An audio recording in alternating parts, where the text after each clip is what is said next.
Yo, what's up, guys? Everyone, today, man, I will unfortunately be talking about my Miami Heat and just talking about something that has been on my mind for a little while now.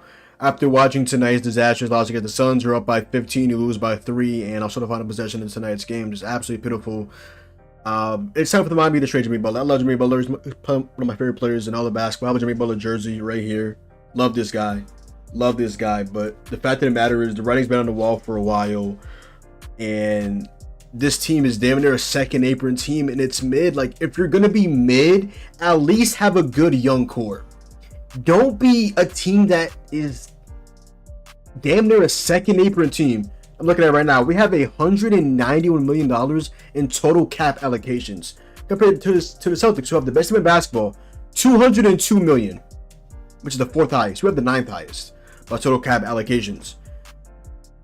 My brother in Christ, you cannot be a mid team without a good young core and not be a contending team. Jimmy Butler, I'm going to get back to my original point. I need him off of my team just because there's so many teams with really good young cores that I've been watching this season that it's just us. We just don't have a good young core. Like, I like Jaime Jaquez Jr., I like Nikola Jovic, but these guys, they don't scream stars. Look at the Hawks young core. Jalen Johnson, scream star. Zachary Richardson, he just had the best game of his career. 33 on like 60% from the field. Played a phenomenal game at 22 points in the first half. Hit 2 clutch free throws. That guy screams star. So does Jalen Johnson, the Rockets. There might be a mid team for now. Maybe sneak into the playoffs. Maybe sneak into the play-in. Şengün, star. Jalen Green, budding star. Cam Whitmore, in my opinion, future star, potentially. Amen Thompson might be a star. Reed Shepard might be a star. Tyrese is going to be a great role player at the very least. Reed Shepard should be a pretty good player. Jabari Smith Jr. should be a pretty good player. I just want to look at a couple of other teams' cores and just really break this down because these teams are mid, okay? Now, these teams are mid, but they at least have something to look for the future. We can't just keep saying that Bam is just a young star. I mean, not that he's not a young star. We can't keep saying that he's this young guy. He's just gonna carry the young talent. Like, no, we have to have actual guys alongside him as well. Like, yeah, you have Tyler Hero. Tyler Hero's like 20. How old is Tyler Hero now? This man literally put up a masterclass today. 28, 6 and 3, 9 and 50 from the field, 5 and 9 from 3. Made all 5 was free throws, and you guys let him down. We got Jimmy still trolling, averaging under 20 points a game, shooting less than 13 shots a game on $50 million a year. Okay, buddy. But yeah, looking at the salaries, I mean, Jimmy's making 48.7, Bam's making 34.8. This is just mind you, this season. Hero's making 29, Rozier's making 24, Duncan's making 19.4, and then after that it's just 5, 4, 3, 2, 1 onward and onward. But that's 1, 2, 3, 4, 5 guys. Pause. 5 guys making at least $19 million a year. At least 19.4 in Duncan Robinson's case per year. There's just so many teams with really good young cores. Like, I just want to just look through it. You look at, like I mentioned, the Hawks, they have a really good young core. The Rockets have probably the best young core in the league. But they at least have something to look forward to with this team. I mean, it's just false hope that they're just going to get to the playoffs and turn the switch and this, that, and the third. Like, the fact of the matter is, trade Jimmy Butler, get some young guys, get some picks, get something to look forward to, because all I'm seeing out from Jaime Jaquez and Nikola Jovic is hopefully at the very least 2 elite role players. But Jovic, she got benched to start the second half. Jaquez hasn't been so hot, so I'm looking to see him develop in the 3-point shot. But he's a guy that we drafted, obviously, that had a really had a lower ceiling but a really good floor, and we're a team that was supposed to be a contending team, so I'd be drafting him. And now I'm looking at a guy like a Cam Whitmore, and I'm looking at guys drafted before him like Grady Dick, who's having a really good sophomore season. You're looking at other guys like Bilal Coulibaly. I mean, you drafted obviously in the top like 5, top 10, so can't really get too mad about that. But yeah, man, like it's not looking good right now in Miami. I mean, Florida, I mean, we saw what happened yesterday with Florida. We're not going to talk about the election, but we saw what happened with Florida. There's definitely something off the grid and something off in Florida, if you know what I mean. But thankfully, I do not live in that hellhole. I live in New England, so for the most part, we chilling. But yeah, Miami Heat and the Thunder, obviously, they have probably the best young core in the league with what. I mean, I'm not gonna count Shea as the young core. Let's be fucking for real. Like Chet, J-Dub, Cason Wallace. Still trying to see guys like Nikola Topic and AJ Mitchell and Dylan Jones that you just drafted. Even the Warriors with Kuminga and Pods and TJD and Moody and this and that and the third. Looking at, I think that's it for the most part. I don't want to say anything to the Blazers. I mean, they're fucking terrible, but you want to know who they have? Anderson is still developing. At this point, Anthony Simons is he's a veteran, so I'm not going to really include him. I'm a big fan of Shannon Sharp. Hopefully, he can stay healthy. He's unfortunately essential once again. Ain's a veteran. Klingon, he's still trying to develop Chris Murray. And yeah, man, it's just not looking good. The only thing we're contending for is another play-in spot, which with this amount of cap space, you do not want to be a play-in team again. So fact of the matter is, Jimmy Butler, he needs to be traded. I just want to go ahead, and before I get into that, I'm recording this video super late on the East Coast, 11:51 p.m. Y'all can see that right there. I had to get on my PC to really just go over this, because after this loss, you lost last game in the clutch prior to the Kings under Domantas Sabonis. Domantas Sabonis, not a tip-in because he caught the rebound, then went up all in like one singular play, which is insane off of De'Aaron Fox miss with 0.7 seconds left. So this is tonight's game. I want to go over that. Just kind of like break this down. So I was recording this live. I guess I'll show that right after this as well. But basically, Jimmy Butler inbounds the ball to Terry Rozier. Terry Rozier gives him the ball, but it's like in the mid-range spot. He doesn't give him the ball at the three-point line. So Jimmy Butler's trying to do that dumbass step-back three, what he loves doing. It continuously takes and misses, and then at the tail end he passed the ball to Hero out of bounds, and you don't even get a shot up again. Let me stop talking. Let me just click play. Finds Rozier with 4. So Rozier, it's a bit of a high pass. You see Booker and that's Royce O'Neal guarding him, so it throws like a high pass off balance a little bit. Jimmy Butler, some momentum takes him, and then you can see Beal.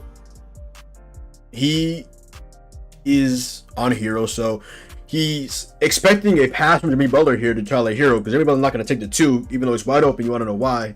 Because, and even if he does, obviously KD won't come in for the driving kick because they're down by 3, and this would only be a 2. So Jimmy goes and tries to take a step back 3, and at the end, I don't know what happened in his brain. He's like, no, let me pass out to Tyler Hero.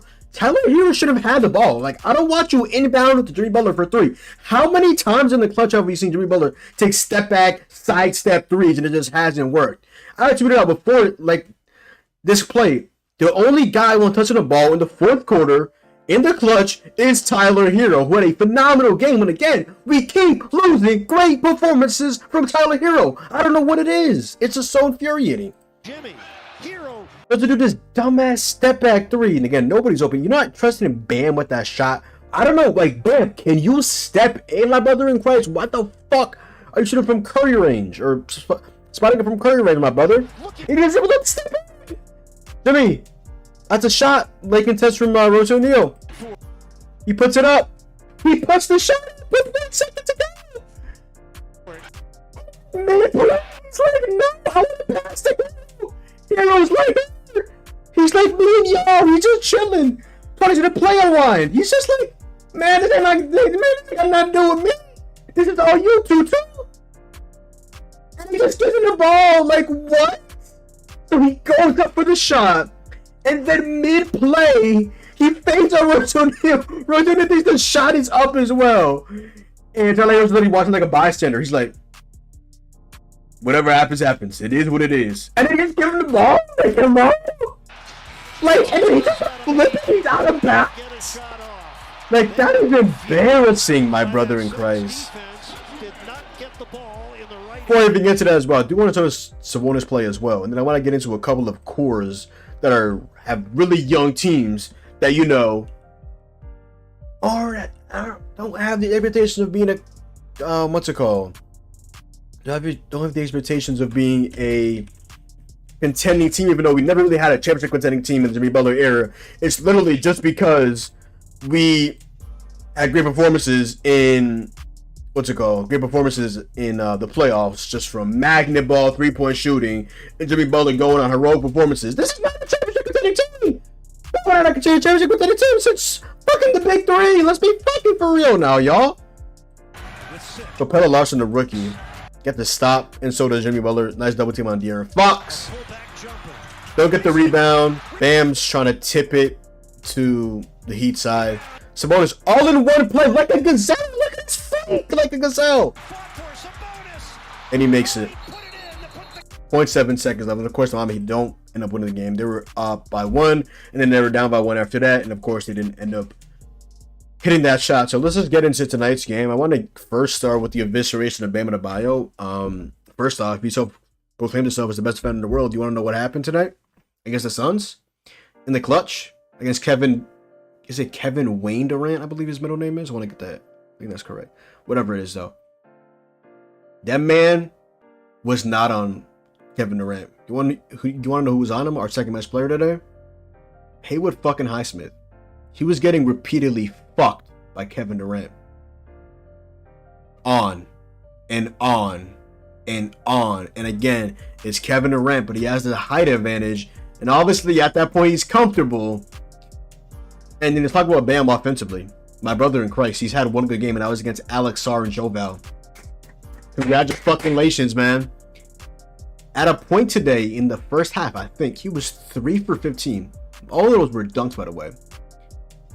Finishes tonight's game 5 of 21 from the field. 5 of 21. Mind you, most of the shots are in the paint. He shot 1 3, a couple middies. Whoop-de-fucking-do. He was missing bunnies in the paint. Alley-oops. This, that in the third. I've heard nothing but bad things all season about Yusuf Nurkic tonight. About Nurkic all season. You want to know what he does tonight? 20 and 18 on Bam Adebayo's head top. He outperformed the guy that is on an $168 million contract. 3 on the shot clock. Nurkic, heave-ho. No! Fucking magnet ball, bro. Hell no. My brother in Christ, can you please get in the lab with your girl, Angel Wilson, the best player in the W, and work on your fucking game, my nigga? Jesus Christ, that is fucking embarrassing. Try to get that off my chest because needed to just let that be known, because Bam Adebayo, my brother in Christ, we have the utmost confidence in you, but you're not even shooting threes or middies primarily. You're just missing layups and alley-oops and this, that, and the third, all in the paint, getting outperformed by Nurkic. The Miami Heat allow the most rebounds to centers in the league. The most. Once again, Nurkic dominated us. Once again, Bam Adebayo, nowhere to be found. This is a guy that I'm extremely high on. This is a guy that when he signed the contract extension with us earlier this year, I was very excited. I've always been saying on Bam, I see him as a number 3 option in the championship level team. That's high praise. He's not a number 2. People like Bam can average 25. I mean, if he does, cool. I'm not expecting that though. Give me like 22, 23, something like that. Don't give me this BS that he's been giving us this season outside of that one game against Alex Sarr and Joval. So let's be fucking for real. So basically yapping at this point. So yeah, it's time to trade Jimmy Butler for young talent picks. Just rip the band-aid off. This team isn't really going anywhere. Yeah, I just wanted to let off some steam, and yeah, Miami on 3-4. They've lost 3 of their last 4 games, and it just had to be said, man. It just simply had to be said. Jimmy Butler, I love and appreciate everything you've done for the Miami Heat. I will always love and adore you. But the fact of the matter is, this isn't a championship contending team. I want some more guys added to the young core. Depending on what our draft pick is going to be this season, I mean, we'll see. I mean, Cooper Flag, you want to come to the hellhole in Florida again? I don't live in Florida, but that is a hellhole. Florida, Texas, Pennsylvania, world criminal states. That's all I got to say. Yeah, I mean, we have guys like Khalil Ware, who hit his first career 3, shout out to him in his first career block today. Butler Larson's been pretty good. He didn't hit any of his 3s today, unfortunately. Over 3, 2 for 5 overall. But yeah, fact of the matter is, Jimmy Butler, Miami Heat, writing's on the wall, and I would rather just rip the Band-Aid off and before it's too late. You don't get anything from him. I don't want to pay him $50 million a season. I don't want to raise the cap even more for this mid team that honestly I wish we had more young talent that I could project to have star potential. I mean, again, with Jovic and Hawkins, they may eventually be stars, but I wish we had, you know, kind of the Hawkins jealous Jalen Johnson, Zachary Rich yesterday, Onyeka Okongwu finally might be taking Clint Butler's job for the first time. Not for the first time, but I feel like we've been saying that since you really got into the league. Yeah, kind of going on a tangent, kind of yapping at this point. So yeah, other than that, yo, that is the video. So go down below, drop a like, comment down below, sub up, just follow me on Twitch, Twitter, and TikTok. Your boy John. Hopefully you guys did enjoy the video, and I'm out, man. Peace.